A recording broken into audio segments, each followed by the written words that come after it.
We have 160 total acres. And on our ranch, we raise grass-fed bison.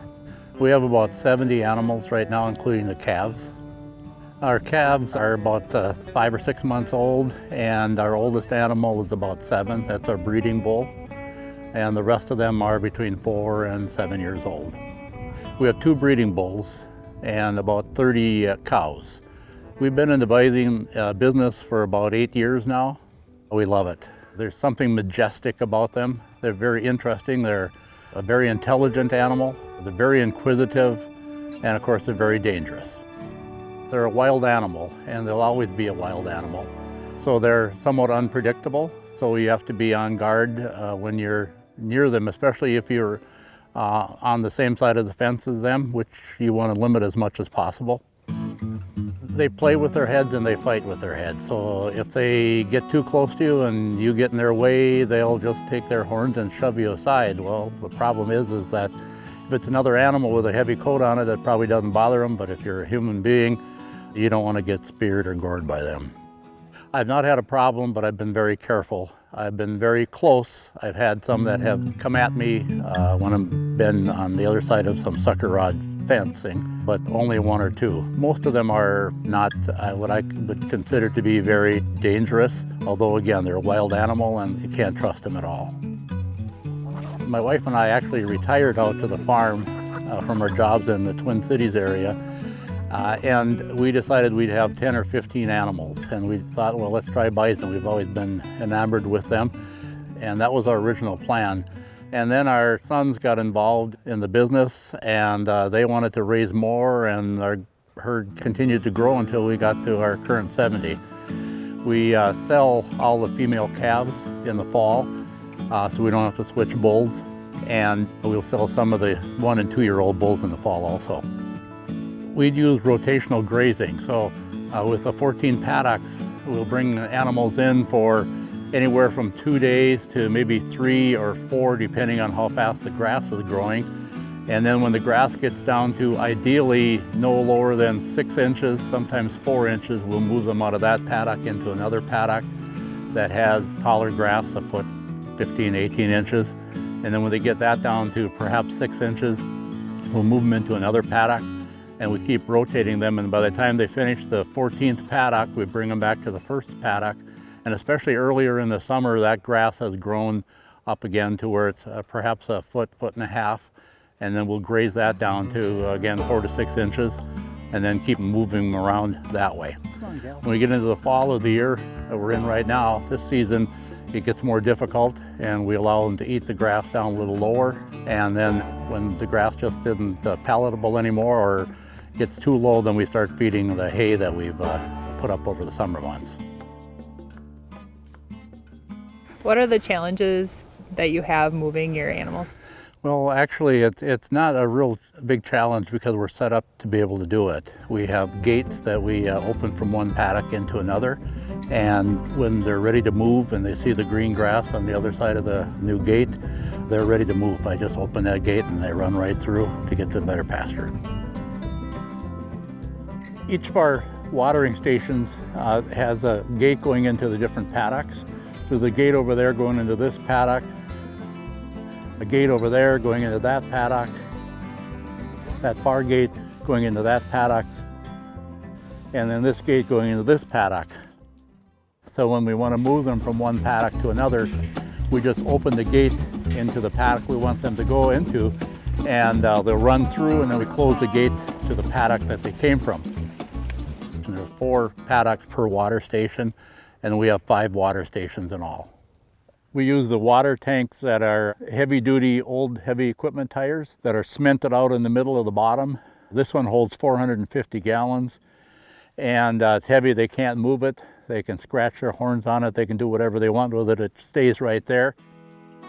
The challenges actually are probably more involved with setting up the operation, and that is making sure you have good fencing and it's high enough. Your top wire should be close to 6 feet because they can jump 5 feet, believe it or not.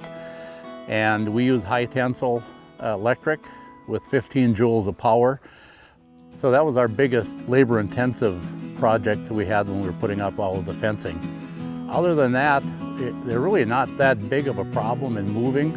Usually when you wind up going over to the gate, they'll show up at the gate waiting to go to find the greener grass on the other side of the fence. So do you like your fence setup? Yes, I do. It's worked out real well for us. Do you think you'd do anything different if you could plan it over again? Actually, I think I'd go with exactly what we have. Okay. We've had some people that use the fiberglass on the exterior fencing, and I just feel more comfortable with the T-posts and the wooden posts. We use fiberglass posting for the interior fencing, and we have 4 wires on those, and if they try to jump those, at least they're in another paddock. NRCS was very involved in our project. We initially planned on setting up pasture for about 30 acres with our 10 animals, 10, 15 that we thought we'd start with, and went into the NRCS office to see if I needed a feedlot permit. I didn't know anything about this. We were city people. They asked if I'd ever heard of the EQIP program, and I said I had not. And they said, well, do you have a few minutes to sit down? We'll tell you all about it. And then they told us about it. And we had 80 acres in CRP. They brought in a grazing specialist. He talked about perhaps taking the other 80 acres of CRP, which was ready to run out, and put that into pasture. And that kind of coincided with our son's plans to get into the bison business. So we opened up another, actually about 68 acres of pastures that we have broken down into 8 different paddocks. NRCS provided, first of all, the planning for our paddocks, and then they provided some of the funding for the fencing, some of the funding for drilling a well at this other 80 acres that we put up, and just a lot of technical assistance. If we had any questions at all, we could call the NRCS office in Wilmer, and our questions were answered. If we had grazing questions on how to graze and what to plant for grass and so forth, their grazing specialist was always ready and available to help us with the answers to the questions we had. We worked with Lance Smith, who's been a tremendous help for us. We put 40 acres in that had been rented out to an organic farmer, and we're also organic. So when we planted grass, he had a recommendation for 8 different grass seeds we could put in. So we wound up having a real nice mixture of different grasses, and some of them mature a little bit later than others, and the animals really like the diversity. We were also told that in this other 80 acres that had been in CRP for about 35 years, that my father-in-law had, I wanted to plant interseed different grasses in there because it was primarily brome grass in there that was planted many years ago. And Lance said, oh, no, when you get animals out here and that hoof action and just stirring up the dirt and everything, you'll have seeds that have been dormant for 30 to 35 years come back. Now I was a little skeptical because, like I mentioned, I was a city kid. So I thought, well, he knows what he's doing, and we had animals out there for the first year, and after not even a full year, we had grass seeds coming up that it was unbelievable what happened to that soil and the seeds that were dormant for that long. But Lance was right, it was just tremendous. Now the diversity that we have in the grass out there is really unbelievable. Our animals only eat grass or grass hay in the wintertime. We're certified grass-fed by the USDA. We have haylage in the wrapped white plastic, so we wind up taking the hay and baling it when it's wet and wrapping it so it's basically sealed tightly, and we'll feed that in the wintertime. It works out real well for us. We have 30 acres of cover crops over there that we graze in the spring and for about 10 to 12 days. And then the renters will put a regular crop out there in the summer, and when they're done harvesting, they'll plant another cover crop for the fall. And then we'll run the animals out probably late October, first part of November for about 10 or 12 days to eat off the 30 acres of their cover crop. And some of the cover crop comes up again in the spring, and then we'll wind up pasturing that too. There are 6 different seeds of the cover crops. There's oats, there's mustard, there's sorghum, Sudan grass. The animals help the land where cover crops are, because in fact that's what our organic renters wanted. They wanted us to run the animals out there so to till up the soil and fertilize it for them, so that when the spring came around, since they're organic, they don't fertilize. They wanted to use our animals for that purpose. And then they wind up tilling the soil and then fertilizing it at the same time. Bison are a little better for the soil because they have a broken or a split hoof. And the split hoof actually does more for the soil. It'll split the soil, make a little deeper pocket in the soil, as opposed to, for example, a horse that just has like a horseshoe concave indentation in the soil. Do you have any advice for anyone that wants to get into bison? Yeah, I think the primary advice I would have is that if you don't absolutely love the animal, don't get into the business. If you're just entering the business in order to try to make money or to turn a profit and think you're going to get rich, that's probably, and don't love the animal, it's probably not going to work out well for you. I think every bison rancher that I've ever talked to has said if you don't love the animal, don't buy them. So I would agree with that. My wife loves chickens. So we have chickens, I don't know how many different breeds, 10, 12 different breeds, different colors. And they're raised organically also. And they're kind of her little pets. The bison are my little pets. And we get organic eggs out of them, and we get broilers in the spring. Keep these for egg laying.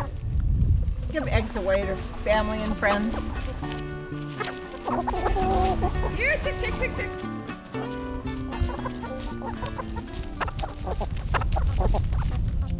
This farm actually has been organic for probably 20 or more, 30 years.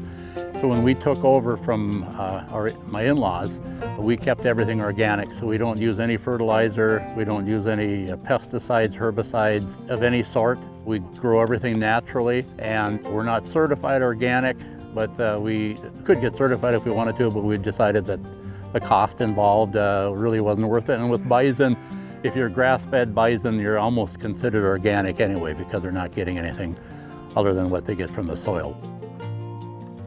We wanted to raise them naturally the way God put them on this earth, and they've done very well with just the grass, as long as we make sure they get good grass and good hay at all times.